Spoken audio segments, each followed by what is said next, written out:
আজ রোমান নিউমারেলস দিয়ে বলবো যে কীভাবে সহজে লেখা যায় রোমান নিউমারেলস। যেমন ধরো 47, এটা লিখতে গেলে আমরা লিখব, এটাকে সহজে ভেঙে নেব 40 + 7। এবারে 40টাকে কীভাবে লেখা যায়? 40 মানে হচ্ছে XL আর 7 মানে হচ্ছে VII। ঠিক এরকমভাবে যদি বলি 135, এটা কেমনভাবে লিখব? 100 + 30 + 5। এখানে পাবো 100 মানে হচ্ছে সি, 30 মানে হচ্ছে তিরিশ মানে হচ্ছে এক্স এক্স এক্স, আর 5 মানে হচ্ছে ভি। এবার ধরুন আমি যদি লিখতে চাই 94, তাহলে 94 কীভাবে লিখব?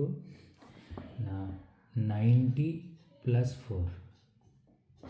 এবার এই 90টা লেখার সময় একটু সমস্যা হতে পারে অনেকে 90টাকে কেউ লিখবে 50 + 40 + 4, কিন্তু এভাবে 50 লিখলে আমার এল লিখলাম, আর 40 মানে হচ্ছে আমার XL লিখলাম, কারণ আবার কোনো সংখ্যার মধ্যে দুটো এল থাকে না, তাহলে এভাবে আমি লিখতে পারবো না। তাহলে আমাকে কিভাবে লিখতে হবে? 90 মানে হচ্ছে 100 - 10 + 4, 100 মানে হচ্ছে সি মাইনাস এল, এল মানে হচ্ছে এক্স, 100 এল 10 মানে হচ্ছে এক্স। তাহলে সি মাইনাস এক্সকে আমি কীভাবে লিখতে পারি? এটাকে আমি লিখতে পারি XC আর +4, সেখান থেকে 4 মানে হচ্ছে IV। তাহলে 94কে এভাবে লিখতে পারলাম। ঠিক এভাবে যদি আমি আরেকটা সংখ্যা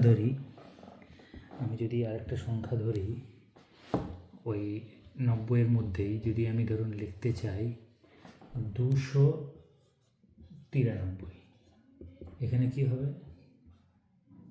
200 + 90 + 3। 200 মানে আবার কি? সি, 90 মানে কি? এই যে 90 মানে আবার এখানে পেয়েছি XC, এখানে হচ্ছে XC, আর 3 মানে I। তাহলে এইভাবে যে কোনো রোমান নিউমারেলস এভাবে যদি এই 100 মানে 200 + 90 + 3 মানে এরকমভাবে যদি ভেঙে নিয়ে করতে পারি, তাহলে সহজেই আমরা সেটা বের করতে পারবো।